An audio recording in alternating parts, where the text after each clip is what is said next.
Pagi di Bandung terasa sibuk. Di lantai tertinggi sebuah gedung kaca, suara langkah sepatu hak tinggi terdengar mantap menuju ruang rapat utama. Semua karyawan berdiri menunduk ketika seorang wanita berusia 40 tahun masuk dengan jas abu-abu dan tas kulit hitam di tangannya. Dia adalah Susi Anindya, pemilik pabrik sepatu terbesar di Jawa Barat. Dalam dunia bisnis, semua orang mengenalnya sebagai trader sukses yang membangun perusahaannya dari nol. Namun, di mata karyawannya, Susi adalah sosok yang sulit didekati, perfeksionis, dan selalu menuntut kesempurnaan. Kenapa laporan keuangan bulan ini turun 1%? Suara Susi terdengar tegas. Semua kepala menunduk, tidak ada yang berani bicara.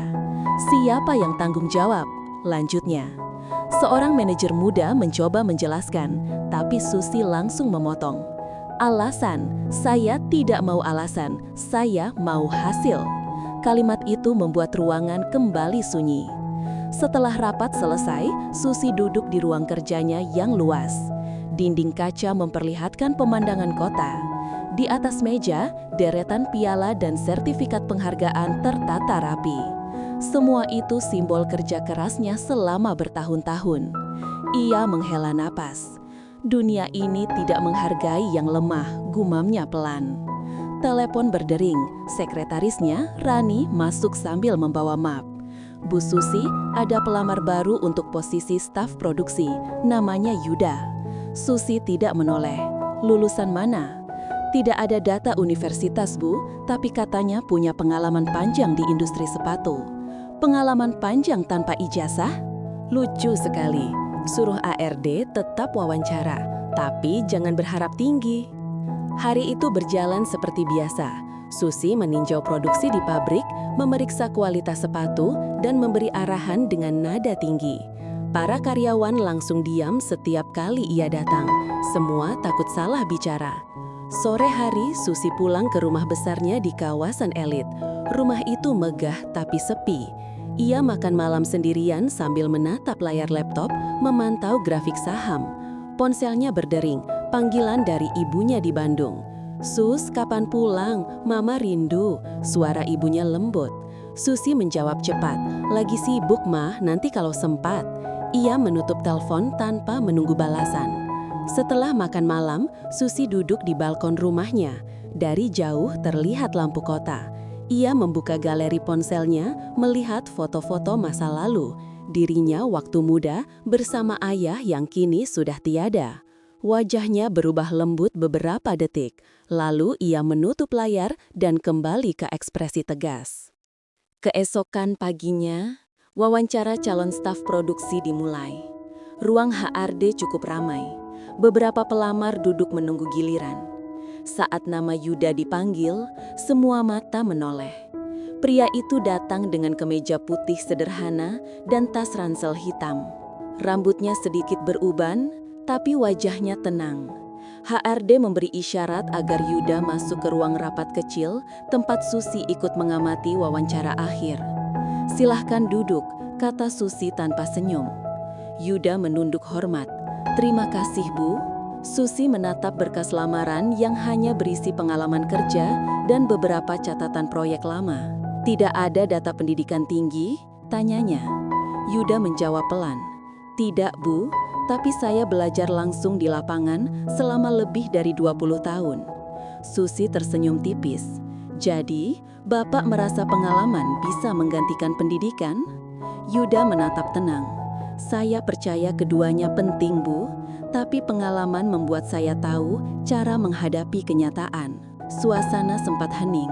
Susi menutup map dan berkata, "Baik, nanti HRD akan kabari. Terima kasih sudah datang." Yuda berdiri dan mengangguk sopan. "Terima kasih atas waktunya." Setelah Yuda keluar, Susi memutar kursinya dan berkata pelan pada Rani, "Terlalu percaya diri, sepertinya tidak cocok di sini." Rani hanya mengangguk. Namun, di luar ruangan, Yuda sempat berhenti sejenak menatap pabrik dari jendela. Ia tersenyum kecil dan bergumam, "Pabrik ini punya potensi besar, tapi pemiliknya belum sadar." Putri tidak tahu bahwa pria yang baru saja ia anggap remeh akan mengubah seluruh hidupnya dalam waktu dekat. 2 minggu kemudian, HRD datang ke ruang kerja Susi membawa berkas. Bu, untuk posisi staf produksi, dari semua kandidat yang paling memenuhi syarat justru Pak Yuda, kata HRD hati-hati. Susi menatap sekilas lalu berkata dingin, "Saya tidak keberatan asal dia bisa kerja cepat. Saya tidak mau orang yang lambat." "Baik Bu, kami akan proses hari ini." Hari pertama Yuda bekerja terasa biasa bagi semua orang, kecuali bagi sebagian karyawan lama yang penasaran. Pria itu sopan, selalu menyapa dengan senyum dan tidak banyak bicara. Ia lebih banyak mengamati jalannya produksi dan mencatat sesuatu di buku kecil. Siang itu, Susi meninjau lantai produksi. Semua karyawan langsung menegakkan tubuh, mencoba tampak sibuk. "Jaga kualitasnya, jangan ada cacat sedikit pun," kata Susi dengan nada tinggi. Yuda yang berdiri di dekat mesin pengemasan mendengar itu. Ia melangkah pelan mendekat. "Maaf Bu, saya perhatikan bahan lem yang digunakan terlalu encer. Itu bisa mempengaruhi daya rekat sepatu," katanya sopan. Susi menatapnya tajam. "Saya tidak minta pendapat, lakukan saja pekerjaanmu." Yuda mengangguk. "Baik Bu." Semua orang di ruangan itu terdiam. Beberapa karyawan saling pandang. Mereka tahu siapapun yang mencoba memberi saran pada Susi biasanya akan dimarahi. Namun, berbeda dari biasanya, hari itu Susi tidak marah berlebihan. Ia hanya tampak kesal dan kembali ke ruangannya. Dia sedikit terganggu. "Siapa dia berani-beraninya menilai cara kerja pabrikku?" gumamnya. Sore harinya hujan turun deras. Banyak karyawan menunggu di depan gerbang karena tidak membawa jas hujan. Susi keluar dari gedung utama sambil menatap langit gelap. Sopir pribadinya belum datang. Tiba-tiba seseorang berdiri di sebelahnya sambil memegang payung besar. "Bu, silahkan pakai ini dulu, mobil ibu belum kelihatan." Susi menoleh dan melihat Yuda memegang payung itu dengan tenang.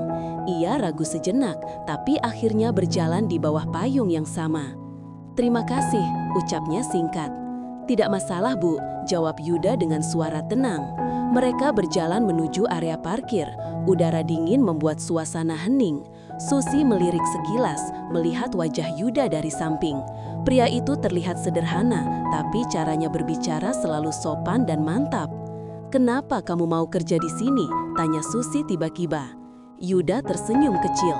"Saya ingin belajar banyak, Bu. Kadang pengalaman baru memberi pandangan yang berbeda." Susi hanya mengangguk. Dalam hati ia berpikir, aneh, gayanya bicara seperti orang penting. Setelah sampai di mobil, Yuda menutup payung dan menunduk sopan. "Terima kasih, Bu. Hati-hati di jalan." Susi masuk ke mobil tanpa menjawab, tapi dari kaca jendela, ia sempat menatap pria itu yang masih berdiri di tengah hujan. Malam harinya di rumah, Susi membuka laptop dan memeriksa laporan harian produksi. Di sana tertulis catatan kecil. "Perlu tinjauan ulang bahan perekat. Daya tahan berpotensi menurun." Tulisan tangan itu milik Yuda. Susi membacanya beberapa kali lalu menutup laptopnya dengan cepat. Dia ini staf baru, tapi berani menulis evaluasi seperti auditor, gumamnya kesal. Hari-hari berikutnya, Yuda bekerja dengan disiplin. Ia datang paling awal dan pulang paling akhir. Ia tidak banyak bicara, tapi semua hasil kerjanya rapi dan efisien. Beberapa karyawan mulai kagum padanya. "Pak Yuda itu tenang banget ya, kalau dia ngomong semua orang langsung dengar," kata salah satu staf. "Kayak bukan karyawan biasa," sahut yang lain. Sementara itu, Susi mulai memperhatikan dari jauh. Ia tidak mengakuinya, tapi diam-diam memperhatikan cara Yuda bekerja. Suatu pagi, ia melihat Yuda membantu salah satu pekerja muda yang kesulitan mengangkat dus berat. Ia ikut membantu tanpa ragu. Pemandangan itu membuat Susi terdiam beberapa detik. "Bu Susi," sapa Rani yang tiba-tiba datang dari belakang. Susi kaget kecil lalu berkata cepat, "Ah, iya, ayo ke ruang rapat." Ia berjalan cepat seolah ingin mengalihkan pikirannya. Hari itu berakhir dengan rapat panjang. Saat semua orang sudah pulang, Susi masih di ruang kerjanya. Ia melihat catatan produksi yang mulai membaik. Di pojok bawah laporan, lagi-lagi ada tulisan tangan yang sama. Terima kasih atas kerjasama tim, saya harap kita bisa terus berkembang. Susi membaca itu sambil mengeringit. Siapa yang menulis ucapan seperti ini di laporan kerja? Namun tanpa sadar, sudut bibirnya sedikit terangkat. Malam itu sebelum tidur, ia memandangi layar ponselnya. Ada notifikasi dari grup internal pabrik. Yuda baru saja mengirim pesan motivasi ringan untuk seluruh tim. Susi menatap layar itu lama, lalu mematikan lampu. Dalam hati ia bertanya pelan, siapa sebenarnya laki-laki bernama Yuda itu? Pertanyaan itu terus berputar di kepala Susi sampai keesokan paginya. Hari itu jadwalnya padat. Ada inspeksi mendadak dari pihak pembeli luar negeri yang akan meninjau kualitas sepatu produksi pabrik. Susi ingin semuanya berjalan sempurna. Ia tiba lebih pagi dari biasanya, memeriksa setiap detail di ruang produksi. Semua pekerja tampak gugup. Pastikan bahan kulitnya tidak tergores sedikit pun, katanya keras. Beberapa staf mengangguk cepat. Yuda berdiri di sisi lain ruangan, memperhatikan proses pengepakan dengan wajah tenang. Saat tim inspeksi mulai datang, salah satu mesin utama tiba-tiba berhenti. Suara mesin mendadak sunyi. Semua orang menatap panik. Teknisi mencoba memperbaiki tapi tidak berhasil. Susi mendekat dengan wajah kesal. Apa-apaan ini? Sudah diperiksa pagi tadi kan? Teknisi terbata-bata menjelaskan. Yuda melangkah maju. Bu, saya boleh lihat sebentar? Susi menatapnya tajam. Kamu pikir bisa memperbaiki mesin ini? Yuda tidak menjawab. Ia hanya membuka panel mesin, mengecek beberapa sambungan, lalu menekan tombol kecil di bagian bawah. Mesin kembali menyala normal. Semua orang langsung bertepuk tangan kecil. Tapi Susi malah berkata datar, itu cuma kebetulan. Yuda menunduk sopan. Mungkin Bu, tapi saya sarankan mengganti kabel cadangan supaya tidak terulang. Terima kasih, tapi saya tidak butuh saran dari staf baru, kata Susi dingin. Beberapa karyawan saling pandang, suasana jadi kaku. Yuda hanya tersenyum kecil dan kembali ke tempatnya. Beberapa jam kemudian, tim inspeksi selesai meninjau. Mereka memberi catatan kecil tentang kualitas lem yang kurang kuat di beberapa produk. Susi terlihat tegang. Bagaimana bisa? Semua bahan sudah sesuai standar. Yuda menghampiri perlahan. Bu, saya sudah sempat bilang soal bahan lem yang terlalu encer. Mungkin itu penyebabnya. Nada suaranya tenang, tidak bermaksud menyinggung siapapun. Namun Susi langsung tersinggung. Jadi, kamu menuduh saya tidak tahu apa-apa soal bahan produksi di pabrik saya sendiri? Yuda terdiam mencoba menjelaskan. Bukan begitu maksud saya, Bu. Saya hanya... Susi memotong keras, suaranya menggema di ruangan. Cukup, kamu baru kerja di sini. Jangan sok pintar di depan orang banyak. Semua orang yang sedang bekerja berhenti. Beberapa menunduk, yang lain menatap canggung. Yuda tetap berdiri tenang menatap Susi tanpa emosi. Susi melanjutkan. Kalau kamu merasa lebih tahu dari saya, silahkan dirikan pabrik sendiri. Disinilah saya yang menentukan apa yang benar dan apa yang tidak. Suasana hening total. Yuda mengangguk pelan. Baik Bu, saya mengerti. Ia lalu berjalan pelan keluar dari ruangan. Setelah Yuda pergi, beberapa staf berbisik-bisik. Kasian Pak Yuda, padahal dia cuma mau bantu. Susi berpura-pura tidak mendengar, tapi wajahnya sedikit tegang. Setelah semua orang kembali bekerja, Susi masuk ke ruangannya. Ia menatap pantulan wajahnya di kaca jendela. Di luar, hujan mulai turun pelan. Ia menarik nafas panjang. Kenapa dia harus ngomong di depan orang banyak? Gumamnya mencoba meyakinkan diri bahwa tindakannya benar. Sore harinya, Rani datang membawa laporan. Bu, saya dengar tadi pagi Ibu marah di ruang produksi.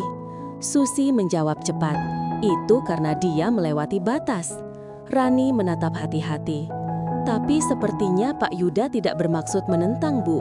Dia hanya ingin membantu. Susi menatapnya tajam. "Rani, jangan ikut-ikutan membela orang yang baru kamu kenal." Rani menunduk. "Baik, Bu." Malam itu, Susi pulang dengan perasaan tidak tenang. Di mobil, ia menatap jalan yang basah karena hujan. Dalam pikirannya, wajah Yuda terbayang lagi. Tatapan tenang yang tidak marah meski telah dipermalukan. Sesampainya di rumah, ia langsung naik ke kamar dan menyalakan laptop untuk mengecek email. Di antara tumpukan pesan kerja, ada satu email tanpa nama pengirim jelas. Subjeknya tentang pabrik Anda. Susi membuka pesan itu. Isi email hanya satu kalimat. "Kadang orang yang paling Anda rendahkan adalah orang yang paling ingin membantu Anda." Susi menatap layar lama. Jantungnya berdegup sedikit lebih cepat. Ia mencoba mencari tahu siapa pengirimnya. Tapi alamat email itu anonim. "Yuda," gumamnya pelan. Namun, ia segera menggeleng, berusaha menepis rasa penasaran itu. Ia menutup laptop dan bersandar di kursi, menatap langit malam dari jendela kamarnya. Ia tidak tahu bahwa hari itu adalah awal dari perubahan besar dalam hidupnya, dan pria yang baru saja ia hina akan membuat segalanya berbalik arah. 3 hari setelah insiden di ruang produksi, suasana di pabrik masih terasa canggung. Beberapa karyawan bekerja dalam diam. Yuda tetap datang seperti biasa. Meski semua orang tahu ia sempat dipermalukan di depan umum, Susi memilih bersikap seolah tidak terjadi apa-apa. Ia fokus pada persiapan pengiriman sepatu ke perusahaan mitra terbesar mereka, YJ Corporation, sebuah perusahaan internasional yang menampung hasil produksi pabriknya selama 5 tahun terakhir. Pagi itu, Rani masuk dengan wajah tegang sambil membawa map merah. "Bu, ini laporan dari tim ekspor," katanya pelan. Susi menatapnya. "Ada apa lagi?" Rani menyerahkan map itu. "YJ Corporation membatalkan kontrak kerjasama." Susi langsung berdiri. "Apa? Tidak mungkin. Kontraknya baru diperpanjang 3 bulan lalu." "Ini surat resminya, Bu. Mereka bilang akan menghentikan seluruh kerjasama mulai minggu depan." Ruangan mendadak terasa hening. Susi membaca surat itu berulang kali. Tidak percaya. "Kami menghargai kerjasama yang sudah terjalin. Namun, karena pertimbangan internal, kami tidak dapat melanjutkan perjanjian." "Pertimbangan internal?" Susi mengulang kalimat itu dengan nada tinggi. Ia segera menelpon direktur keuangannya, tapi jawabannya sama. Pihak YJ tidak memberi alasan jelas. Sore harinya, kabar itu menyebar cepat. Beberapa investor mulai gelisah dan karyawan membicarakannya di mana-mana. Katanya kerjasama sama YJ dibatalkan. Benar, nilainya puluhan triliun kan? Kalau itu benar, bisa gawat buat perusahaan. Dalam rapat darurat, Susi berkata lantang, "Tidak ada yang perlu panik. Kita akan cari pengganti secepatnya." Namun setelah rapat selesai dan semua orang keluar, Susi hanya duduk diam menatap meja. Tangannya gemetar halus. Ia tahu kehilangan kontrak itu bukan hal kecil. Separuh pendapatan pabrik bergantung pada kerjasama tersebut. Di tengah kekacauan itu, Yuda datang ke ruangannya membawa dokumen hasil audit produksi. "Maaf Bu, saya tidak bermaksud mengganggu. Saya hanya ingin menyerahkan laporan hasil pemeriksaan bahan baku." Susi tidak menoleh. "Taruh saja di meja." Yuda meletakkannya dengan hati-hati. "Kalau Ibu berkenan, saya bisa bantu mencari solusi untuk..." Susi memotong cepat. "Tidak perlu, saya tidak butuh bantuan dari orang yang baru masuk kerja sebulan." Yuda hanya menatapnya dengan tenang. "Baik Bu." Ia menunduk sopan lalu keluar. Setelah pintu tertutup, Susi bersandar di kursi dan menutup wajah dengan kedua tangannya. "Kenapa semuanya berantakan begini?" gumamnya pelan. Malamnya, Susi mencoba mencari tahu siapa pemilik utama YJ Corporation. Ia membuka situs perusahaan itu dan matanya membulat saat membaca nama di halaman direksi. CEO Yuda Jatmiko. Susi terpaku. Ia memperbesar layar, memastikan tidak salah baca. Nama dan foto itu jelas menunjukkan pria yang sama, staf produksi yang selama ini ia rendahkan. Ia menutup laptopnya cepat, nafasnya bersengal, pikirannya berantakan.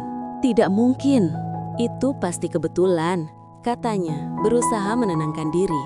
Tapi di dalam hatinya, ia tahu tidak mungkin ada dua orang dengan nama dan wajah yang sama.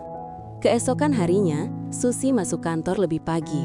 Begitu tiba di area produksi, ia mendapati meja Yuda sudah kosong. "Yuda kemana?" tanyanya ke salah satu karyawan. "Katanya sudah mengundurkan diri, Bu. Tadi pagi dia pamit ke bagian HRD," jawab staf itu. Susi terdiam. Ia berjalan cepat ke ruang HRD dan menemukan surat pengunduran diri di atas meja. Tulisan tangannya rapi dan singkat.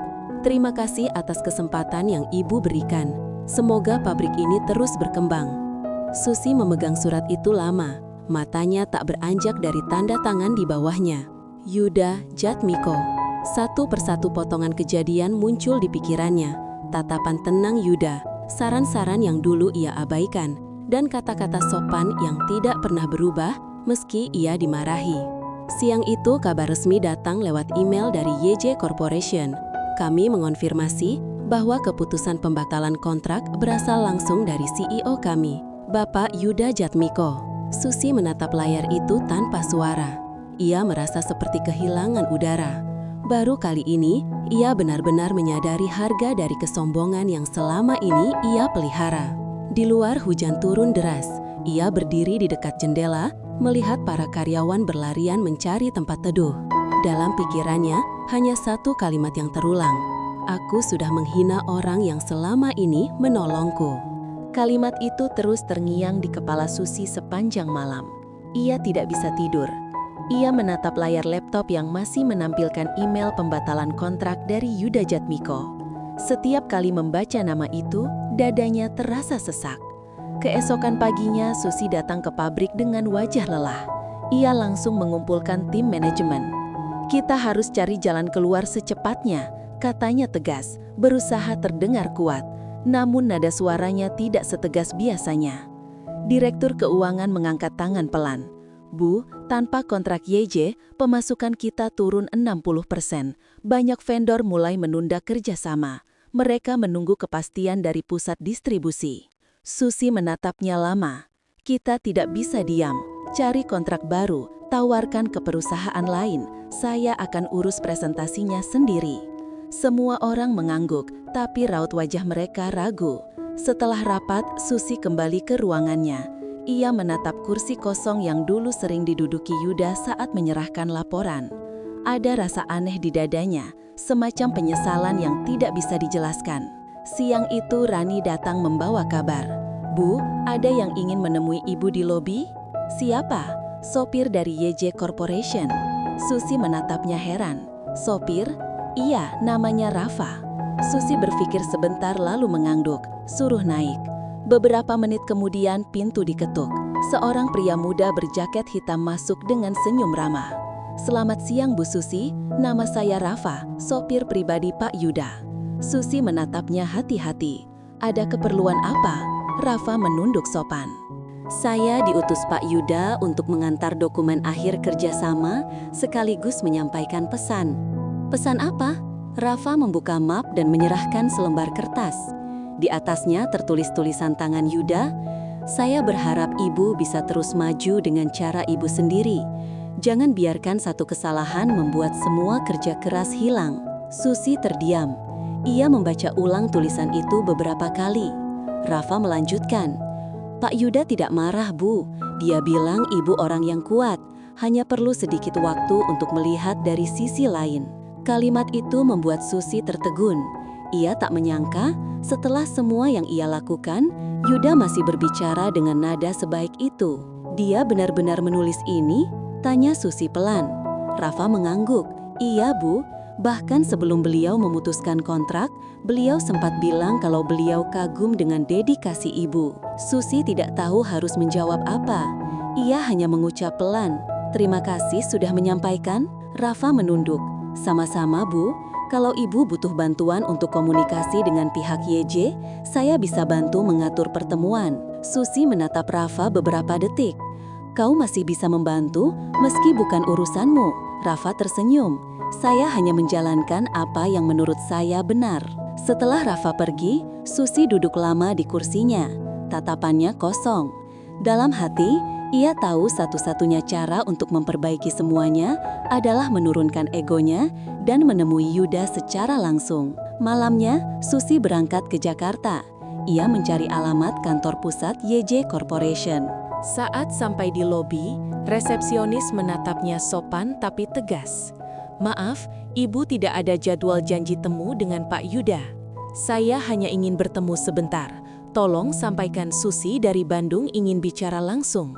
Petugas itu menelepon sebentar, lalu berkata, "Maaf Bu, Pak Yuda sedang tidak di tempat. Beliau keluar negeri untuk urusan bisnis." Susi menunduk kecewa. "Kalau begitu saya titip surat," katanya pelan. Ia menulis cepat di kertas, "Saya mohon maaf atas sikap saya. Terima kasih sudah pernah memberi saya kesempatan. Semoga kita bisa bertemu lagi dalam keadaan yang lebih baik." Ia menyerahkan surat itu dan keluar dari gedung dengan langkah berat. Beberapa minggu berikutnya, Susi berjuang keras memperbaiki keadaan. Ia menawarkan kerjasama ke berbagai perusahaan, mengikuti pameran industri, dan memperbaiki sistem produksi. Namun, semua upayanya tidak menghasilkan hasil besar. Banyak calon klien ragu bekerja sama karena reputasi perusahaannya sedang goyah. Setiap malam, Susi duduk di ruang kerja sendirian, menatap laporan keuangan yang menurun. Rani kadang menemaninya dan mencoba memberi semangat. "Bu, pelan-pelan saja, masih ada jalan keluar." Susi mengangguk, tapi matanya kosong. "Semua ini salahku, Rani. Aku terlalu sombong sampai lupa bagaimana caranya mendengar orang lain." Rani menatapnya pelan. "Kalau Ibu menyesal, Ibu tinggal membuktikan dengan tindakan." Susi tersenyum tipis. "Aku akan mencoba, walau mungkin sudah terlambat." Beberapa hari kemudian, Rafa kembali muncul di pabrik membawa kabar baru. "Bu Susi, Pak Yuda sudah kembali ke Indonesia." Susi menatap Rafa penuh harap. "Apa aku masih punya kesempatan untuk bicara?" Rafa mengangguk kecil. "Kalau Ibu benar-benar ingin bertemu, saya bisa bantu mengatur." Susi menarik nafas panjang. "Baik, aku akan menemuinya apapun yang terjadi."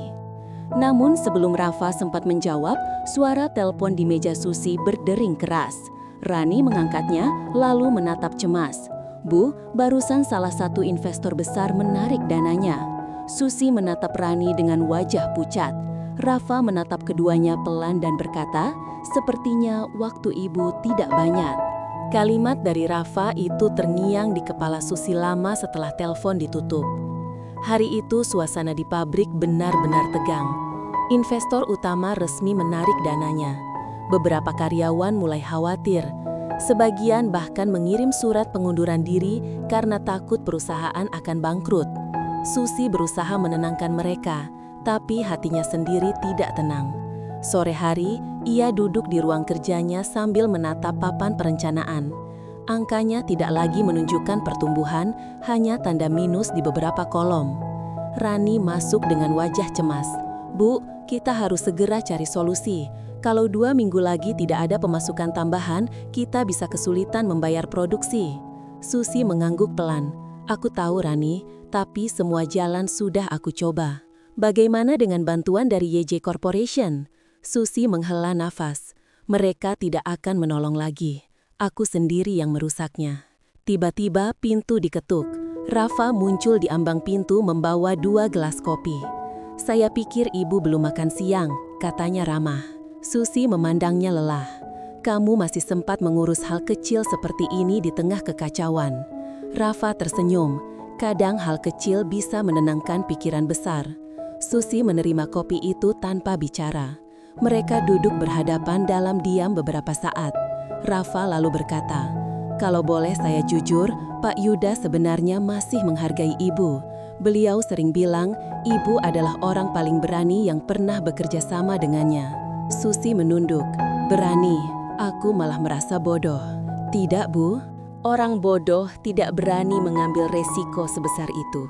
Tapi orang berani kadang lupa bahwa tidak semua hal bisa dikendalikan dengan kekuatan."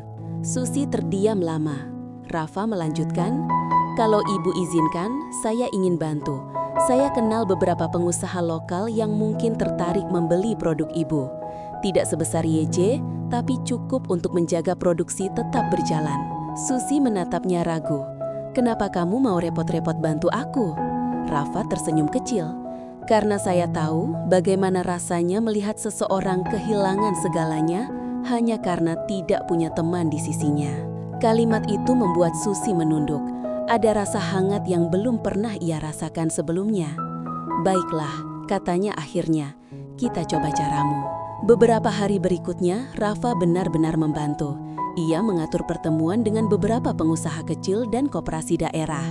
Susi ikut turun langsung mempresentasikan produknya. Meski tidak sebesar kontrak YJ, kerjasama baru mulai berdatangan sedikit demi sedikit. Untuk pertama kalinya, setelah sekian lama, Susi tersenyum lega. Ia mulai kembali percaya diri. Namun, di tengah semua itu, ada sesuatu yang lain tumbuh.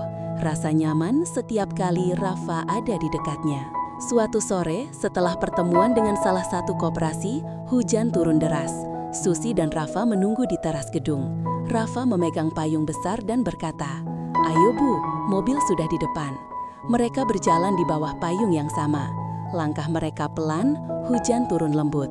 Susi melirik ke arah Rafa. "Kamu selalu ada di saat aku sedang jatuh ya?" Rafa tersenyum. Mungkin karena ibu jarang memberi kesempatan orang lain untuk berdiri di sisi ibu. Susi tidak menjawab, tapi di dalam hatinya kalimat itu terasa menembus. Sesampainya di mobil, Rafa membukakan pintu dan menatap Susi sebentar. "Bu, kalau nanti semua ini sudah membaik, janji satu hal." "Apa?" "Jangan pernah kehilangan keberanian, tapi jangan juga kehilangan hati." Susi menatap Rafa lama, lalu hanya mengangguk. Sepanjang perjalanan pulang, ia tidak bisa berhenti memikirkan kata-kata itu. Malamnya, ia menulis sesuatu di buku catatan pribadinya. "Aku belajar bahwa tidak semua orang yang datang terlambat berarti tak penting. Kadang mereka datang di waktu yang paling aku butuhkan." Keesokan paginya, Rafa datang lebih awal dari biasa. Ia membawa kabar baru. Bu Susi, salah satu koperasi yang Pita ajak kerjasama kemarin, setuju menaikkan pesanan. Susi tersenyum tipis. Akhirnya ada kabar baik. "Betul Bu, tapi ada satu hal lagi yang perlu Ibu tahu." "Apa itu?" Rafa menatapnya serius. "Pak Yuda sudah tahu kalau saya sering datang ke sini. Beliau minta saya berhenti membantu Ibu." Susi terkejut. "Kenapa?" Rafa menunduk. "Beliau bilang Ibu harus belajar berdiri sendiri tanpa bantuan siapapun." "Tapi saya..." Susi menatapnya. "Kamu apa?" Rafa menarik nafas. "Saya tidak bisa diam saja melihat Ibu berjuang sendirian." Keduanya terdiam lama. Pandangan mereka bertemu, dan untuk pertama kalinya, Susi tidak memalingkan wajah. Ada sesuatu yang lembut di antara mereka. Sesuatu yang tidak perlu dijelaskan dengan kata-kata. Namun, kebersamaan itu tidak berlangsung lama. Beberapa hari kemudian datang surat panggilan dari bank yang menagih cicilan besar. Rani membawa kabar itu dengan wajah pucat. "Bu, kalau pembayaran ini tidak diselesaikan dalam seminggu, bank akan menahan aset pabrik." Susi menatap surat itu tanpa suara. Di luar ruangan, Rafa masih berdiri menunggu dengan wajah cemas. Susi akhirnya berkata lirih, "Sepertinya badai belum benar-benar pergi." Kalimat itu menjadi kenyataan beberapa hari kemudian. Surat dari bank bukan satu-satunya masalah. Dua vendor utama juga menunda pengiriman bahan baku karena pembayaran yang belum selesai. Pabrik mulai melambat. Beberapa mesin berhenti beroperasi. Para pekerja resah. Susi mencoba tetap tegar. Ia berkeliling pabrik setiap pagi, memastikan semua masih berjalan walau setengah kapasitas. Rani menemaninya membawa catatan pengeluaran. "Bu, kalau kondisi begini terus, kita cuma bisa bertahan 1 bulan." Susi mengangguk pelan. "Aku tahu Rani, tapi kita tidak boleh menyerah. Aku masih punya satu rencana." Sore itu, Susi memanggil Rafa ke ruangannya. "Rafa, aku butuh bantuanmu lagi." Rafa menatap serius. "Tentu Bu, apa yang bisa saya lakukan?" Susi mengangguk panjang. Aku akan menjual saham pribadiku di perusahaan untuk menutup utang. Tapi, aku butuh seseorang yang bisa bantu aku cari pembeli yang bisa dipercaya. Rafa terdiam beberapa saat. Itu langkah berat, Bu. Apa Ibu yakin? Susi menatap lurus. Aku lebih baik kehilangan sebagian kepemilikan daripada kehilangan semua yang sudah aku bangun. Rafa akhirnya mengangguk. Baik, saya bantu. Selama beberapa hari berikutnya, mereka bekerja berdua hampir tanpa istirahat. Rafa menghubungi kenalannya, sementara Susi mempersiapkan dokumen keuangan yang bisa dipresentasikan kepada calon investor. Di sela-sela kesibukan itu, hubungan mereka makin dekat. Kadang Rafa membawa makanan ke ruang kerja Susi atau sekadar mengingatkannya untuk istirahat. Suatu malam ketika keduanya lembur, Rafa menyodorkan segelas air putih. Ibu sudah kerja seharian, minum dulu, katanya lembut. Susi tersenyum kecil. Kamu selalu ingat hal-hal yang aku lupa. Kalau begitu, biar saya yang ingatkan terus, jawab Rafa sambil tersenyum. Keduanya tertawa kecil, suasana yang tegang seakan mencair sesaat. Namun di balik kedekatan itu, Rafa menyimpan kegelisahan. Ia belum memberitahu Susi bahwa Yuda sudah mulai mencurigai kedekatannya dengan sang pemilik pabrik. Suatu pagi saat Rafa sedang menyiapkan berkas, ia menerima pesan singkat dari Yuda. Jangan campuri urusan Susi terlalu jauh, fokus pada tugasmu. Rafa menatap layar ponselnya lama. Ia tahu jika melanggar perintah itu, ia bisa kehilangan pekerjaannya di YJ Corporation. Tapi di sisi lain, ia tidak tega meninggalkan Susi dalam situasi sulit. Hari berganti. Susi akhirnya mendapat kabar dari salah satu calon investor, perusahaan lokal dari Malang yang tertarik membeli sebagian sahamnya. Ia terlihat lega, tapi juga khawatir. Rafa, kamu yakin mereka bisa dipercaya? Saya sudah kenal lama dengan pemiliknya, Bu. Mereka jujur dan terbuka. Susi mengangguk pelan. Baik, kita jadwalkan pertemuan minggu depan. Malam sebelum pertemuan itu, hujan turun deras. Rafa mengantar Susi pulang karena mobil dinasnya sedang diservis. Dalam perjalanan, mobil sempat berhenti karena jalanan tergenang. Sepertinya kita harus menunggu hujan agak reda, kata Rafa sambil menatap ke depan. Susi mengangguk. Di dalam mobil yang sunyi hanya terdengar suara hujan di atap. Beberapa menit berlalu dalam diam. Akhirnya Susi berkata pelan, Rafa, kenapa kamu begitu peduli padaku? Rafa menoleh pelan. Karena saya percaya orang sekuat ibu juga berhak disayangi. Susi terdiam. Tatapan mereka bertemu. Dan untuk pertama kalinya ia merasa tidak sendirian. Dalam keheningan itu, Rafa menggenggam tangan Susi perlahan. Ia tidak mengatakan apa-apa, tapi genggaman itu cukup untuk membuat Susi tahu. Ada seseorang yang benar-benar ingin menemaninya, bukan karena pekerjaan, tapi karena perasaan. Namun, kebersamaan itu tak bertahan lama. Keesokan harinya sebelum berangkat ke pertemuan investor, Susi menerima email tak terduga dari YJ Corporation. Email itu berisi pemberitahuan resmi bahwa YJ akan menarik semua kerjasama distribusi yang tersisa, termasuk kontrak kecil yang masih aktif. Susi terdiam lama di depan layar. Rani membaca surat itu dari belakang dan menatap cemas. Bu, ini berarti semua jaringan penjualan kita tertutup. Susi menarik nafas berat. Jadi ini ujungnya.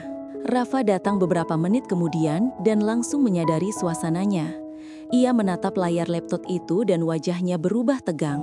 Bu, biar saya coba hubungi pihak YJ, mungkin masih bisa dibicarakan. Susi menggeleng. Tidak, Rafa, kali ini aku harus menghadapinya sendiri. Rafa ingin membantah, tapi Susi menatapnya lembut. Terima kasih sudah ada di sisiku sampai sejauh ini, tapi aku tidak mau kamu ikut terjebak dalam masalahku. Rafa menunduk, suaranya rendah. Saya tidak akan pergi, Bu, sekalipun semua orang menjauh. Susi hanya tersenyum tipis. Kalau begitu, temani aku sampai hujan ini benar-benar berhenti. Kalimat itu masih terngiang di telinga Rafa bahkan setelah malam berganti pagi. Namun, hujan tidak berhenti, justru semakin deras.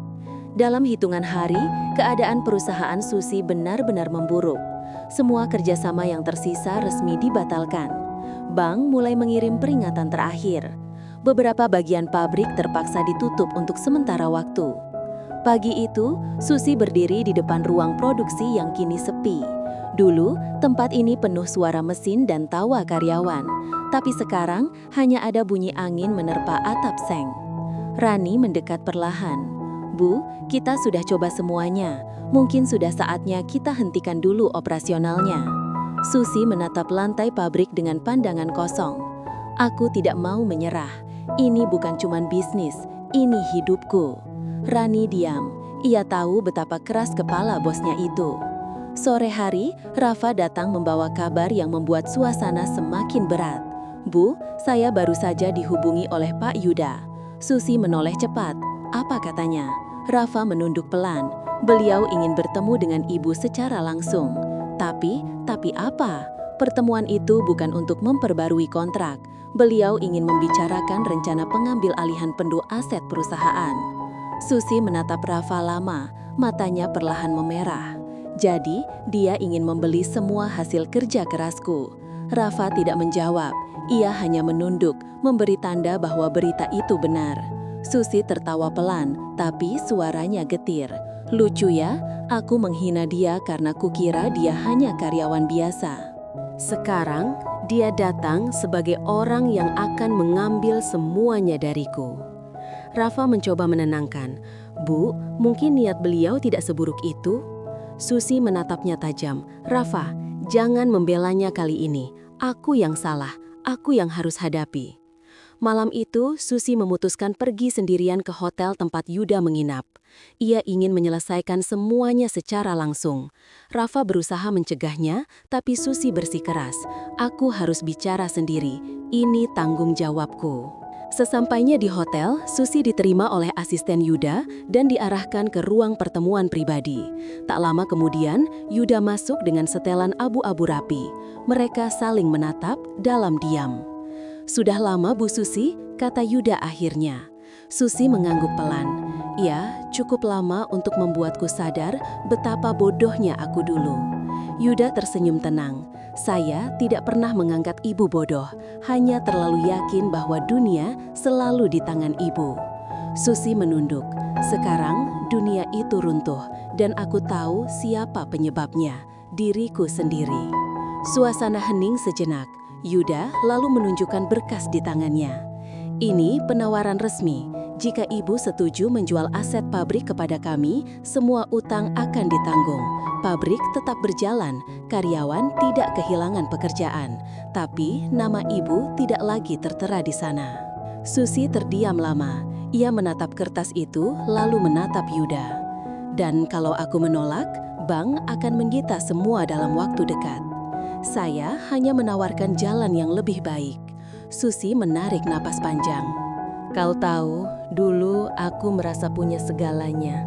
Tapi sekarang aku sadar, semua itu tak ada artinya kalau tidak ada yang percaya padaku." Yuda menatapnya dengan pandangan lembut. "Saya masih percaya, Bu Susi. Tapi kepercayaan tanpa tindakan tidak akan menyelamatkan apapun." Susi menunduk. Ia menandatangani kertas itu tanpa berkata-kata. Begitu pena dilepaskan, air matanya menetes pelan. Yuda berdiri hendak berbicara, tapi Susi menahannya. "Tidak usah bicara apapun. Aku ingin mengingatmu bukan sebagai orang yang mengambil perusahaanku, tapi sebagai orang yang mengajariku arti kerendahan hati." Setelah itu, Susi keluar dari ruangan dengan langkah gontai. Di luar, Rafa sudah menunggunya dengan wajah tegang. "Ibu, bagaimana hasilnya?" Susi menatap Rafa lemah. "Pabrik itu bukan milikku lagi." Rafa menunduk. Ia tahu ini pukulan besar. Tapi sebelum sempat berbicara, Susi melanjutkan.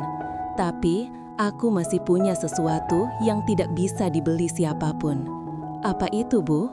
Susi tersenyum samar. "Kesempatan untuk memulai lagi dan seseorang yang tidak pernah pergi." Rafa terdiam. Ia mengerti maksudnya, dan tanpa banyak bicara, ia menggenggam tangan Susi pelan. Susi tidak menolak, hanya menatap keluar jendela hotel tempat hujan masih turun deras. Namun, di tengah keheningan itu, Rafa menerima panggilan telepon. Ia keluar sebentar dan kembali dengan wajah cengas. "Bu, saya baru dapat kabar ada masalah besar di lokasi pabrik. Beberapa pekerja menolak perubahan kepemilikan dan mulai melakukan protes." Susi menatap Rafa kaget. "Apa? Sekarang?" Rafa mengangguk. Mereka ingin bertemu langsung dengan ibu. Susi menatap hujan di luar lalu berkata tegas, "Baik, aku akan datang. Ini belum berakhir." Dengan suara tegas itu, Susi bergegas meninggalkan hotel bersama Rafa. Hujan belum reda, tapi kali ini ia tidak peduli. Di dalam mobil, suasana hening. Rafa menyetir dengan cepat, sementara Susi menatap jalan dengan pandangan kosong. Sesampainya di pabrik, mereka mendengar suara ramai dari luar pagar. Puluhan pekerja berkumpul. Sebagian memegang spanduk bertuliskan, "Kami ingin Bu Susi kembali," dan "Jangan ambil pabrik kami." Rani berlari menyambut mereka dengan wajah panik. "Bu, mereka tidak mau dengar penjelasan siapapun. Mereka pikir ibu menjual pabrik demi uang." Susi terdiam sesaat. Ia tahu semua ini akibat kesalahpahaman. Ia maju beberapa langkah lalu memanggil dengan suara lantang, "Teman-teman!" Kerumunan langsung menoleh. Beberapa berbisik kaget melihat Susi datang. "Bu, kenapa ibu menyerahkan pabrik ini?" teriak salah satu karyawan dari depan. "Kami bekerja di sini bertahun-tahun, Bu. Kenapa ibu tega?" Susi menatap mereka dengan mata berkaca-kaca. "Aku tidak menyerahkan apapun karena aku ingin. Aku melakukannya supaya kalian tidak kehilangan pekerjaan." Beberapa orang mulai tenang, tapi sebagian masih marah. "Kami tidak butuh belas kasihan, Bu. Kami butuh keadilan." Rafa yang berdiri di samping Susi mencoba menenangkan massa. "Tolong dengarkan dulu penjelasan Ibu Susi. Beliau berjuang keras supaya pabrik ini tetap hidup." Salah satu pekerja menatap Rafa curiga. "Kamu siapa? Orang luar tidak usah ikut campur." Susi cepat menengahi. "Dia bukan orang luar, dia orang yang sudah menolong kita sejak awal masalah ini." Suasana mulai mereda. Susi lalu melangkah ke depan, menatap semua karyawannya satu persatu. "Aku memang salah. Aku dulu terlalu sombong untuk mendengarkan saran orang lain. Tapi sekarang aku tahu, pabrik ini bukan cuma tentang aku. Ini tentang kalian semua yang setiap hari bekerja untuk membuatnya hidup. Jadi aku mohon, jangan tinggalkan tempat ini. Aku akan mencari cara untuk membuat semuanya kembali seperti semula." Ucapan itu membuat banyak orang terdiam. Sebagian mulai menunduk menahan emosi. Rafa pelan-pelan mendekat dan berbisik, "Bu, mereka mulai mengerti. Lanjutkan." Susi menatapnya sejenak lalu berkata lantang, "Aku sudah tidak punya kekuasaan atas pabrik ini, tapi aku janji, aku akan membangunnya lagi. Entah dengan nama baru, entah dari awal. Aku tidak akan biarkan kalian kehilangan tempat yang kalian banggakan." Kerumunan akhirnya mulai tenang. Beberapa karyawan meneteskan air mata. Rani menatap Susi dengan kagum. "Bu, saya tidak pernah lihat ibu sekuat ini sebelumnya." Susi tersenyum samar. "Mungkin karena kali ini aku tidak berjuang sendirian." Setelah situasi tenang, Susi mengajak Rafa berjalan ke dalam pabrik yang kini sepi. Mereka berhenti di depan mesin besar yang dulu menjadi kebanggaannya. "Dulu, aku pikir sukses itu berarti memiliki semuanya," kata Susi pelan. "Sekarang, aku sadar, sukses itu ketika orang-orang di sekitarmu tidak takut kehilanganmu." Rafa menatapnya lembut. "Dengan rasa ini, ibu tidak kehilangan apa-apa. Ibu justru menemukan hal yang paling penting." "Apa itu?" "Rasa peduli." Susi menatapnya lama. Pandangan mereka saling bertemu. Di ruangan itu, hanya suara hujan di luar yang terdengar. Rafa perlahan menggenggam tangan Susi. "Ibu tidak perlu memikul semuanya sendiri lagi." Susi tersenyum lalu mengangguk pelan. Namun momen tenang itu tidak berlangsung lama. Telepon genggam Susi tiba-tiba berdering. Melihat layarnya, wajahnya berubah serius. "Dari siapa, Bu?" tanya Rafa. "Dari kantor YJ. Mereka mau bicara tentang keputusan penjualan." Rafa menatapnya khawatir. "Apa ibu mau angkat?" Susi menarik nafas dalam. Aku harus. Ia mengangkat telepon. Suara di seberang terdengar dingin. Bu Susi, kami baru menerima laporan bahwa sebagian karyawan menolak perubahan kepemilikan. Jika situasi ini tidak segera dikendalikan, YJ mempertimbangkan membatalkan seluruh transaksi. Susi terkejut. Apa maksudnya? Kalau transaksi dibatalkan, semua akan hancur. Suara itu menjawab tegas. Kami tidak bisa mengambil risiko. Keputusan akhir ada di tangan Pak Yuda. Telepon terputus. Susi menatap Rafa dengan wajah pucat. Rafa, kalau transaksi itu dibatalkan, pabrik ini akan diambang kehancuran dalam waktu seminggu. Rafa menghela nafas berat. Kita harus bicara langsung dengan Pak Yuda. Susi menatap Rafa. Kamu yakin dia mau mendengar lagi? Rafa tersenyum tipis. Kalau bukan untuk bisnis, mungkin untuk seseorang yang dia pedulikan. Susi terdiam sejenak, lalu berkata mantap. Baik, kita berangkat ke Jakarta malam ini. Kalimat itu menjadi awal perjalanan panjang yang menegangkan bagi Susi dan Rafa. Malam itu mereka menempuh perjalanan darat menuju Jakarta. Sepanjang jalan, Susi diam menatap keluar jendela. Lampu-lampu kota yang berkelebat seolah memantulkan pikirannya yang bercampur aduk antara penyesalan, harapan, dan ketakutan. Rafa beberapa kali meliriknya, tapi tidak berani bicara. Sesampainya di Jakarta, pagi sudah datang. Udara masih lembab, langit mendung. Rafa langsung menghubungi sekretaris pribadi Yuda untuk meminta waktu bertemu. Setelah menunggu hampir 2 jam di lobi gedung YJ Corporation, mereka akhirnya dipersilahkan masuk ke ruang rapat lantai atas. Yuda sudah duduk di sana, menatap mereka dengan ekspresi tenang namun sulit dibaca. Selamat pagi Bu Susi, saudara Rafa, katanya singkat. Susi berdiri di hadapannya. Ia menatap pria itu dengan tatapan penuh penyesalan. Pak Yuda, saya datang bukan untuk berdebat atau membela diri. Saya hanya ingin bicara sebagai seseorang yang pernah Ibu bantu. Yuda menautkan kedua tangannya di atas meja. Silahkan, saya dengarkan. Susi menarik napas panjang. Saya tahu saya telah membuat kesalahan besar, bukan hanya pada Anda, tapi juga pada semua orang yang bekerja untuk saya. Tapi sekarang saya mohon jangan batalkan transaksi itu. Kalau pabrik diambil alih bank, ratusan karyawan saya akan kehilangan mata pencaharian. Yuda diam, wajahnya tetap datar, tapi matanya menatap Susi lama, seolah sedang menimbang sesuatu. Apa alasan saya harus mempertahankan pabrik yang dulu pemiliknya bahkan tidak menghargai orang di bawahnya? Susi menunduk. Karena orang itu sudah berubah. Berubah dalam waktu sesingkat ini? Susi mengangguk. Saya memang terlambat belajar rendah hati, tapi tidak terlambat untuk memperbaiki kesalahan. Rafa yang sejak tadi diam akhirnya ikut bicara. Pak, saya tahu ini bukan urusan saya, tapi saya melihat sendiri bagaimana Ibu Susi berjuang.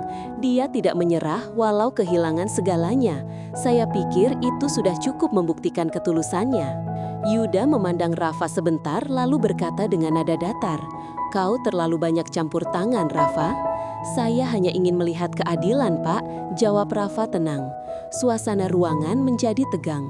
Hening beberapa saat sebelum Yuda berkata pelan, "Baiklah, saya akan mempertimbangkan, tapi dengan satu syarat." Susi langsung menatapnya. "Apa saja, Pak? Asal pabrik tetap hidup." Yuda menatap Susi dalam. "Mulai hari ini, saya yang memegang penuh pengelolaan pabrik. Ibu tetap bisa bekerja di sana, tapi bukan lagi sebagai pemilik, melainkan sebagai konsultan operasional. Saya ingin lihat apakah ibu benar-benar bisa bekerja tanpa ego." Susi terdiam. Syarat itu terasa berat, tapi ia tahu ini satu-satunya jalan. Ia mengangguk pelan. "Baik, saya terima." Yuda mengangguk kecil. "Keputusan itu tidak mudah. Tapi saya menghargai keberanian ibu datang ke sini dan mengakui kesalahan.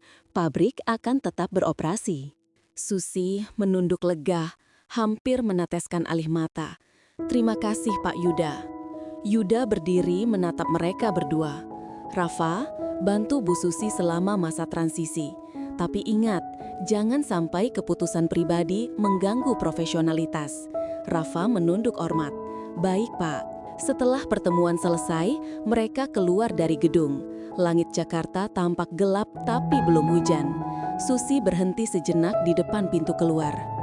Semua ini terasa berat, tapi setidaknya aku masih punya kesempatan kedua, katanya pelan. Rafa tersenyum. Dan kesempatan itu, ibu dapatkan karena berani menghadapinya. Mereka berjalan berdampingan ke mobil. Angin sore berhembus lembut. Di lampu merah, Rafa berkata pelan, "Bu, kalau semua ini sudah selesai, apa ibu akan tetap di pabrik?" Susi berpikir sejenak. "Aku tidak tahu, tapi satu hal yang pasti, aku tidak mau kembali jadi orang yang sombong." Rafa menatapnya hangat. Ibu sudah banyak berubah. Mungkin itulah alasan kenapa banyak orang akhirnya mau percaya lagi. Malamnya saat mereka tiba di hotel, Susi berjalan menuju balkon. Hujan mulai turun perlahan, seolah mengikuti langkah mereka sejak awal cerita. Rafa datang membawa 2 cangkir teh hangat. "Masih suka hujan, Bu?" Susi tersenyum. "Sekarang iya, karena aku tahu hujan selalu diikuti langit yang jernih." Rafa menatapnya lama. "Ibu tahu, dulu saya pikir saya hanya sopir yang kebetulan lewat di hidup ibu. Tapi sekarang saya sadar, saya ingin tetap di sisi ibu bukan karena pekerjaan, tapi karena perasaan." Susi terdiam. Ia menatap Rafa dan untuk pertama kalinya, ia tidak menahan dirinya. Ia memegang tangan Rafa perlahan dan berkata, "Kalau begitu, jangan pergi sebelum hujan benar-benar berhenti." Mereka tersenyum pada satu sama lain dan di luar sana, hujan terus turun dengan tenang seakan menutup babak paling sulit dalam hidup Susi. Namun, jauh di dalam hati Yuda yang melihat mereka dari jendela kantornya, ada sesuatu yang tak bisa ia sembunyikan. Rasa kehilangan yang tak ia duga sebelumnya. Sejak pertemuan itu, Yuda mulai sering memikirkan Susi. Setiap kali ia melihat laporan keuangan pabrik, wajah wanita itu terlintas di benaknya. Ia ingat bagaimana Susi menatapnya dengan mata yang penuh keberanian dan penyesalan. Yuda tidak tahu apakah perasaan itu masih cinta atau sekadar sisa dari masa lalu yang belum selesai. Sementara itu di Bandung, suasana pabrik mulai berubah. Susi kembali ke sana bukan sebagai pemilik, melainkan konsultan yang harus melapor langsung kepada tim pusat YJ. Awalnya, beberapa karyawan tampak canggung, namun setelah melihat Susi bekerja keras tanpa sedikit pun menunjukkan sikap sombong, perlahan rasa hormat mereka tumbuh kembali. Rafa selalu menemani setiap langkahnya. Ia bukan lagi sopir, melainkan asisten pribadi yang membantu Susi mengatur strategi produksi baru. Setiap pagi, mereka datang bersama, dan setiap sore pulang sambil berbincang ringan di teras belakang pabrik. "Bu, saya rasa kita harus ubah konsep promosi," kata Rafa suatu sore. "Kita bisa mulai dari sepatu edisi pekerja lokal, biar masyarakat tahu pabrik ini mendukung tenaga kerja dalam negeri." Susi tersenyum. "Ide yang bagus. Dulu saya tidak pernah mau dengar saran orang, sekarang malah jadi senang diajak diskusi." Rafa menatapnya hangat, karena sekarang ibu tidak berjuang sendirian. Susi menatap Rafa lama, lalu tertawa kecil. "Kamu selalu tahu cara membuat suasana jadi lebih ringan ya?" Rafa mengangkat bahu. "Saya cuma ingin lihat ibu tersenyum lagi." Hari-hari berlalu dengan cepat. Pabrik mulai stabil. Produksi meningkat sedikit demi sedikit, dan pesanan dari beberapa distributor kecil mulai berdatangan. Namun di tengah kesibukan itu, Susi sering menerima pesan singkat dari nomor lama yang tak lain adalah Yuda. Pesan-pesan singkat itu selalu sopan, tapi terasa dingin. "Laporan minggu ini sudah saya terima. Desain baru bagus, pertahankan." Tidak ada sapaan pribadi, tidak ada tanda emosi. Tapi setiap kali membaca, hati Susi tetap berdebar. Suatu malam, setelah lembur di ruang rapat kecil, Susi melihat Rafa tertidur di kursi dengan berkas di tangannya. Ia menatap pria itu lama. Di wajah Rafa ada ketenangan yang menenangkan hatinya. Pelan-pelan, Susi menutup berkas, mengambil selimut tipis, dan menutup tubuh Rafa agar tidak kedinginan. Saat ia hendak pergi, Rafa tiba-tiba membuka mata dan menatapnya. "Ibu belum pulang?" Susi kaget. "Kamu bangun?" Rafa tersenyum lemah. "Tadi sempat tertidur sebentar. Saya pikir ibu juga sudah istirahat." Susi menggeleng pelan. "Aku cuma nggak mau kamu kedinginan." Rafa menatap Susi dengan mata lembut. "Kalau begitu terima kasih, Bu." Ada keheningan yang nyaman di antara mereka, tidak ada kata-kata, hanya pandangan yang saling bicara. Beberapa hari kemudian, Yuda tiba-tiba datang ke pabrik tanpa pemberitahuan. Semua orang terkejut, termasuk Susi. Ia langsung menegakkan badan saat melihat pria itu berjalan menghampirinya. "Selamat siang, Pak Yuda," sapa Susi sopan. Yuda menatap sekeliling. "Saya dengar pabrik mulai bangkit lagi. Bagus." Susi tersenyum. "Kami berusaha keras, Pak." Yuda mengangguk pelan. "Dan saya lihat ada yang membantu Anda dengan baik." Tatapannya mengarah ke Rafa yang berdiri di dekat mesin. Susi sempat gugup. "Rafa banyak membantu saya, Pak. Tanpa dia, saya mungkin sudah menyerah." Yuda hanya mengangguk, tapi sorot matanya berubah. Ada sesuatu yang ia tahan dalam hati. "Kalau begitu teruskan. Saya ingin lihat seberapa jauh kalian bisa membawa pabrik ini." Hari itu berjalan cepat, tapi setelah Yuda pergi, Susi duduk lama di ruang kerjanya. Kata-kata Yuda terus terulang di pikirannya. Ia tidak tahu apakah Yuda masih menyimpan rasa sakit atau hanya ingin memastikan semuanya berjalan baik. Rafa datang membawa 2 cangkir kopi. Ibu kelihatan gelisah, masih kepikiran Pak Yuda. Susi menatap Rafa dan mengangguk pelan. "Entahlah, aku cuma takut semua ini tiba-tiba berakhir lagi." Rafa duduk di sebelahnya. "Selama kita berusaha jujur dan tulus, tidak ada yang perlu ditakuti. Kadang yang kita butuhkan hanya percaya pada proses." Susi tersenyum samar. "Kamu benar, dan aku bersyukur kamu ada di sini." Rafa mengangguk pelan. "Saya juga bersyukur bisa di samping ibu." Di luar, hujan mulai turun lagi. Susi dan Rafa duduk berdua sambil menikmati kopi. Tidak ada kata cinta yang diucapkan, tapi keduanya tahu perasaan itu tumbuh perlahan tapi pasti. Namun keesokan harinya, semua berubah ketika Yuda kembali datang ke pabrik. Kali ini dengan wajah lebih serius dari sebelumnya. Pagi itu, semua karyawan dikumpulkan di aula. Susi dan Rafa berdiri di depan bersama beberapa staf. Yuda naik ke panggung kecil dan berbicara dengan suara tegas. "Mulai bulan depan, YJ Corporation akan membuka cabang pabrik baru di luar negeri. Dan kami ingin mengajak salah satu dari kalian untuk memimpin proyek tersebut." Semua orang langsung berbisik antusias. Susi menatap Yuda dengan sedikit gugup, belum mengerti arah pembicaraan itu. Yuda melanjutkan, "Nama yang kami pilih untuk memimpin proyek ini adalah Bu Susi."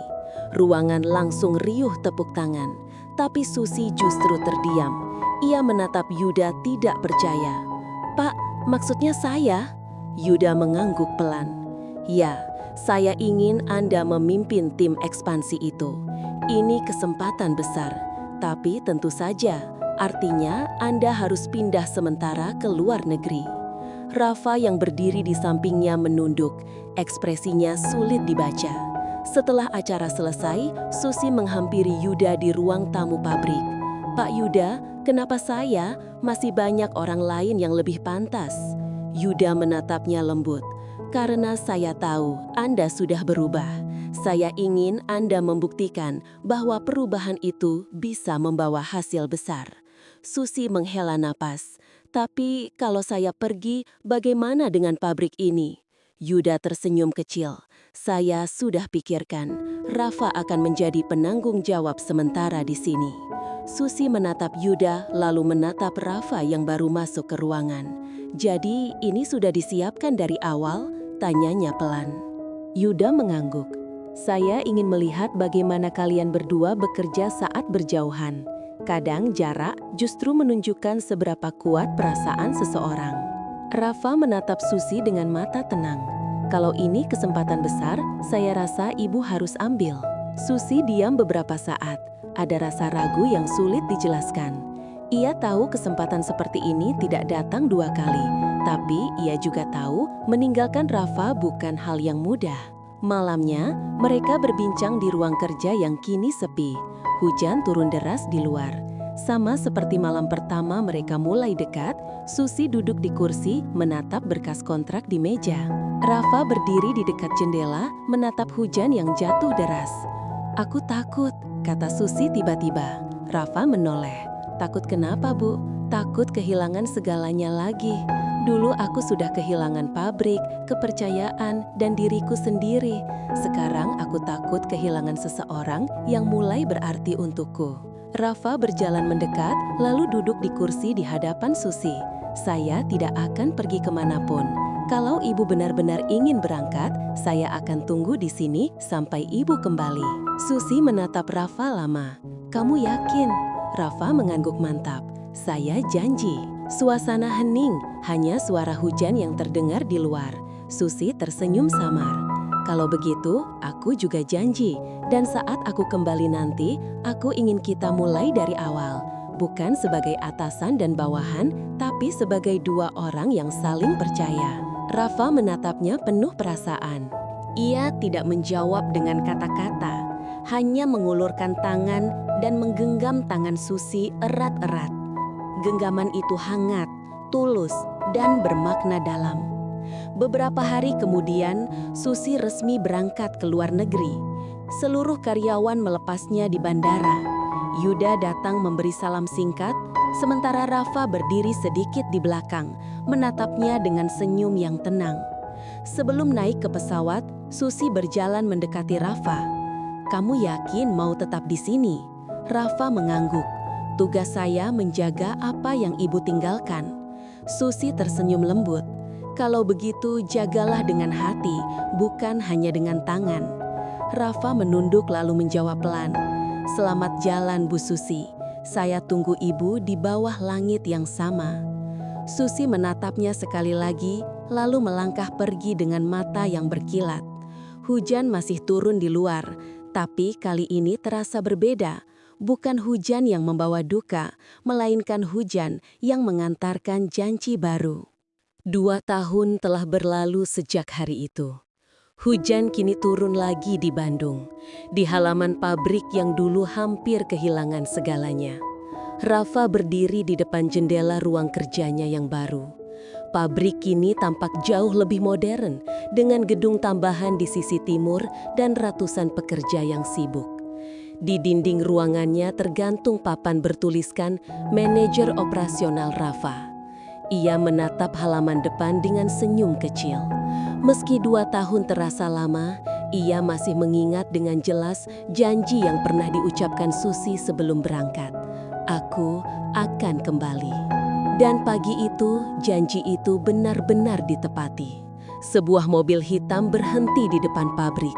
Dari dalam keluar sosok wanita berpenampilan elegan, mengenakan setelan putih sederhana dengan rambut dikuncir rapi. Semua karyawan langsung menoleh dan berbisik, "Itu Bu Susi kembali." Rafa keluar dari kantornya, berjalan cepat menuju halaman. Saat pandangan mereka bertemu, waktu seolah berhenti sesaat. Susi tersenyum hangat. "Hai Rafa." Rafa terpaku sejenak. "Bu Susi, ibu benar-benar kembali." Susi menatap sekeliling pabrik dengan mata berbinar. "Kamu berhasil menjaga semuanya dengan baik, bahkan lebih baik dari yang kubayangkan." Rafa menunduk rendah. "Saya hanya melanjutkan apa yang ibu mulai." Susi tersenyum kecil. "Tidak, kamu melanjutkan apa yang dulu aku hancurkan." Keduanya tertawa pelan mencairkan suasana yang sempat canggung. Mereka lalu berjalan berkeliling pabrik bersama, disambut hangat oleh para pekerja. "Pabrik ini sekarang memproduksi 3 kali lipat dari dulu," jelas Rafa sambil menunjukkan laporan. "Dan merek sepatu lokal kita sudah sampai ke luar negeri." Susi mengangguk bangga. "Kamu luar biasa, Rafa." Setelah berkeliling, mereka berhenti di teras belakang pabrik, tempat favorit mereka dulu saat minum kopi di sore hari. Angin lembut berhembus membawa aroma tanah yang basah. 2 tahun bukan waktu yang singkat, kata Susi pelan. Aku belajar banyak hal di luar negeri, tapi tidak ada yang seindah bisa kembali ke sini. Rafa menatapnya lembut.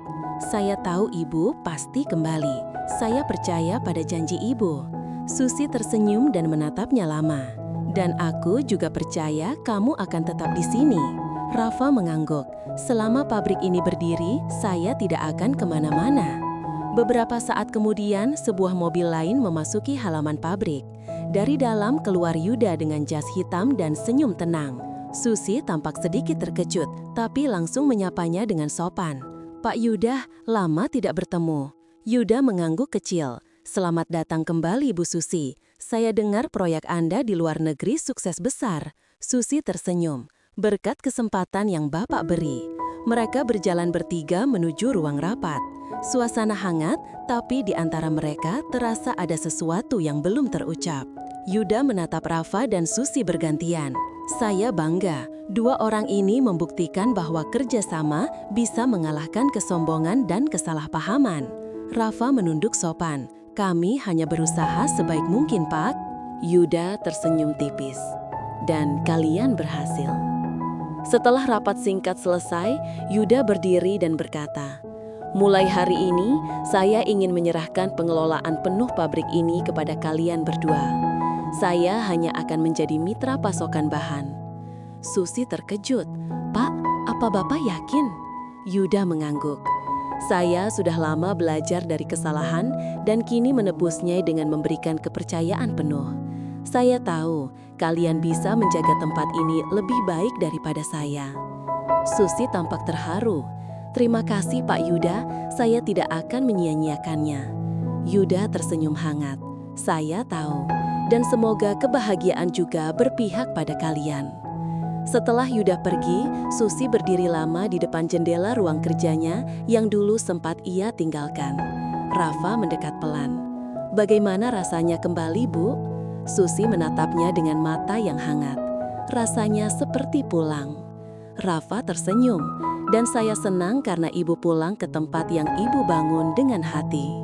Susi menoleh menatap Rafa lama tanpa kata. Untuk pertama kalinya, mereka tidak merasa perlu menahan diri lagi. Susi melangkah mendekat dan menggenggam tangan Rafa. 2 tahun lalu, kamu berjanji akan menunggu. Sekarang aku ingin menepati bagianku. Rafa menatapnya lembut. Janji itu masih berlaku sampai hari ini. Mereka saling tersenyum, berdiri berdampingan di bawah cahaya sore yang mulai menembus awan. Dan untuk pertama kalinya, tidak ada lagi jarak di antara keduanya. Hanya ketenangan, keyakinan, dan perasaan yang akhirnya menemukan tempatnya. Hari-hari setelah itu berjalan damai. Pabrik Putra Shoes, nama baru hasil gabungan dari Susi dan Rafa, mulai dikenal luas sebagai merek sepatu lokal dengan kualitas tinggi. Karyawan semakin banyak, suasana kerja penuh semangat, dan Susi kini benar-benar berubah menjadi sosok pemimpin yang rendah hati dan hangat. Ia sering turun langsung ke lapangan, berbicara dengan para pekerja, bahkan makan siang bersama mereka di kantin tanpa rasa canggung. Rafa, yang kini resmi menjadi direktur operasional, selalu berada di sisinya. Mereka bekerja beriringan, berbagi ide, dan sesekali saling melempar senyum di sela-sela kesibukan. Suatu sore setelah rapat mingguan selesai, Susi duduk di teras belakang pabrik, tempat yang dulu menyimpan begitu banyak kenangan. Langit cerah setelah hujan, sinar oranye matahari sore memantul di permukaan tanah yang basah. Rafa datang membawa 2 gelas teh hangat seperti dulu. Dulu setiap kali hujan reda, ibu selalu duduk di sini, kata Rafa sambil tersenyum. Susi tertawa kekil. Dan kamu selalu datang membawa teh. Rafa menatapnya lembut. Kebiasaan lama yang tidak pernah ingin saya ubah. Mereka terdiam beberapa saat menikmati udara sore yang sejuk. Rafa, ucap Susi pelan, kalau waktu bisa diulang, aku ingin belajar menghargai lebih awal, supaya tidak banyak hati yang terluka karena kesombonganku dulu. Rafa menggeleng lembut. Kalau waktu diulang, mungkin kita tidak akan sampai di titik ini, Bu. Semua yang terjadi, baik dan buruk, justru membuat kita jadi seperti sekarang. Susi menatap Rafa dengan mata berkaca-kaca. Tapi kali ini bukan karena sedih, melainkan karena rasa syukur. "Kamu benar," katanya lirih. "Aku tidak menyesal lagi, aku hanya bersyukur." Mereka tersenyum pada satu sama lain. Saat itu, angin berhembus membawa aroma tanah basah dan suara bulung sore. Dunia terasa tenang, seolah memberi restu pada keduanya. Beberapa hari kemudian, Yuda datang lagi ke pabrik. Tapi kali ini bukan sebagai atasan atau mitra bisnis. Ia datang sendirian, tanpa jas, tanpa formalitas. Susi menyambutnya di ruang tamu. "Pak Yuda, sudah lama tidak ke sini," katanya hangat. Yuda tersenyum. "Saya hanya ingin lihat tempat ini. Ternyata kalian benar-benar membuatnya hidup kembali." Susi mengangguk. "Terima kasih, Pak, atas kepercayaannya dulu." Yuda menatap Susi dengan lembut. "Justru saya yang berterima kasih, karena dari semua kesalahan yang terjadi, ternyata hasil akhirnya lebih indah dari yang saya bayangkan." Ia kemudian menoleh ke Rafa yang berdiri di dekat pintu. "Jaga dia baik-baik, Rafa." Rafa menunduk hormat. "Saya janji, Pak." Setelah Yuda pergi, Susi berdiri di depan jendela menatap langit yang mulai berubah warna. "Kamu tahu, dulu aku pikir hujan itu pertanda buruk," katanya pelan. Rafa mendekat. Sekarang aku tahu, hujan cuma cara langit menenangkan hati kita sebelum memberi pelangi." Rafa tersenyum. Ia berdiri di samping Susi, memegang tangannya perlahan. "Dan pelangi itu sudah ada di sini," katanya sambil menatap ke arah pabrik yang berdiri megah di bawah sinar senja. Susi menatap Rafa lama, lalu berkata pelan, "Kita sudah melewati banyak hal ya." Rafa mengangguk. "Banyak sekali, tapi setiap langkahnya berharga." Mereka kemudian berjalan keluar menuju halaman depan tempat semua karyawan berkumpul merayakan ulang tahun pabrik. Lampu-lampu kecil menghiasi paman. Musik lembut terdengar dan tawa orang-orang memenuhi udara. Susi berdiri di tengah mereka lalu berbicara dengan suara lantang. "Terima kasih untuk semua yang sudah berjuang bersama. Pabrik ini bukan hanya milikku, tapi milik kita semua. Semoga langit yang sama selalu melindungi kita." Tepuk tangan bergemuruh. Rafa berdiri di sampingnya, menatap Susi dengan bangga. Saat pesta berakhir, langit malam terbentang indah dihiasi bintang-bintang. Susi menatap ke atas lalu berbisik pelan. "Langit yang sama yang dulu jadi saksi kesalahanku, kini jadi saksi kebahagiaanku." Rafa menatapnya dengan senyum hangat lalu menggenggam tangannya erat. "Dan langit ini juga yang akan jadi saksi setiap langkah kita ke depan." Mereka berdiri berdampingan di bawah bintang, tidak lagi sebagai atasan dan bawahan, tapi sebagai dua hati yang akhirnya menemukan arti cinta sejati yang jujur dan tulus. Di kejauhan, lampu pabrik terus menyala menerangi malam yang tenang. Dan di bawah langit yang sama, kisah mereka akhirnya menemukan akhir yang bahagia.